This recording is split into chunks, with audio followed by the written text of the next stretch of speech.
مئی کے آخر میں پٹرول کی قیمت میں کم از کم 100 روپے تک کی کمی جو ہے وہ واقع ہوگی۔ عمران خان نے اپنے اہم رہنماؤں کو کھڑی کھڑی سنا دی۔ نکالی گئی جو ریلی ہے بری طرح فلاپ ہو گئی ہے۔ بسم اللہ الرحمن الرحیم۔ ناظرین، میں ہوں آصف بٹ اور آپ دیکھ رہے ہیں امرا نیوز۔ تو جی جناب، آج پاکستان تحریک انصاف کی جانب سے چیف جسٹس آف پاکستان کے حق میں نکالی گئی جو ریلی ہے بری طرح فلاپ ہو گئی ہے اور کارکنوں کی تعداد نہ ہونے کے برابر تھی، جس میں عمران خان نے اپنے اہم رہنماؤں کو کھڑی کھڑی سنا دی کہ آج کی ریلی میں کارکنان کی تعداد پوری کیوں نہ ہے، اور اس کے ساتھ ساتھ عمران خان نے خوفناک تقریریں بھی کر ڈالیں۔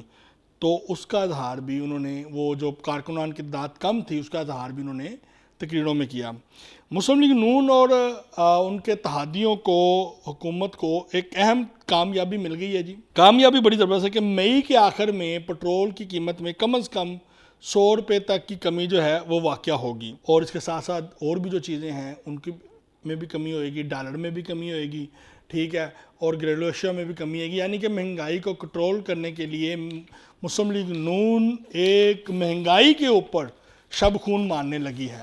اب دیکھتے ہیں کہ مسلم لیگ نون کے اس اقدام سے عوام میں کتنی مقبولیت بڑھتی ہے۔ عمران خان نے ایک بار پھر فوج پاکستان کے خلاف زہر گھولنا شروع کر دیا ہے جی۔ ایک طرف تو معافیاں اور دوسری طرف دھمکیاں۔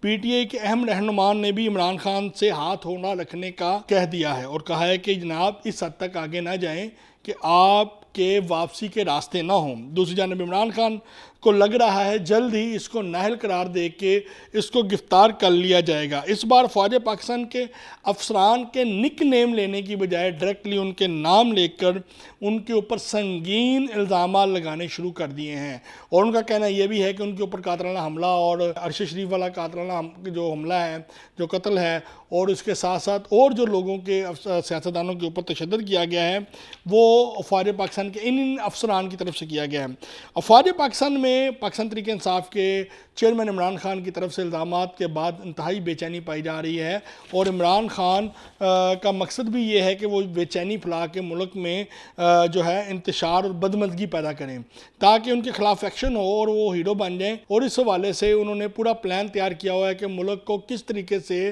جو حالات آگے بہتر ہو رہے ہیں اس کو مزید کیسے خراب کرنا ہے، اور انٹرنیشنل لیول کے اوپر، ورلڈ لیول پہ پاکستان کی بدنامی کیسے کرنی ہے۔ آنے والے وقتوں میں عمران خان کو صاف نظر آ رہا ہے کہ پاکستان مسلم لیگ نون اور ان کے اتحادی جو ہیں وہ پاکستان کے حالات اور مہنگائی کو کنٹرول کرنے میں کامیاب آہستہ آہستہ ہو رہے ہیں، اور ان کو یہ چیزیں قابل قبول نہیں ہیں، اور انٹرنیشنل قوتیں جو عمران خان کو استعمال کر رہی ہیں وہ بھی چاہتے ہیں کہ کسی طریقے سے پاکستان میں بدمزگی اور انتشار پھیلے اور قتل و غارت پھیلے، تاکہ عوام جو ہے وہ انتشار میں آ کے افواج پاکستان یا اداروں کے خلاف اہم اقدامات اٹھائے۔ عمران خان اپنے پاؤں پہ کلواری مار تو بیٹھا ہے جی، تو دوسری جانب مریم نواز شریف کی مقبولیت آسمانوں کو چھونے لگی ہے۔ مریم نواز شریف میاں محمد نواز شریف کے بعد مسلم لیگ نون کی پاپولر ترین لیڈر بن چکی ہے، اور عوامی حلقوں میں بھی مریم نواز شریف کی مقبولیت میں تیزی سے اضافہ ہو رہا ہے۔ مریم نواز شریف کے دبنگ سٹائل اور بولڈ تقریریں اور کھل ڈل کے گفتگو کرنا، عوام کے ساتھ مل جل کے رہنا، عوامی حلقوں میں مل جل کے رہنا اور خواتین اور بچوں سے محبت کرنے سے عوام میں نواز شریف کے بعد جو ہے اس وقت مسلم لیگ نون میں سب سے پاپولر ترین جو لیڈر ہیں وہ مریم نواز ہیں۔ تو اس کے ساتھ ہی ناظرین اپنے میزبان محمد آصف بٹ کو اجازت دیں۔ ہمارے ٹی وی چینل کو سبسکرائب کرنا نہ بھولیں۔ پاکستان زندہ باد۔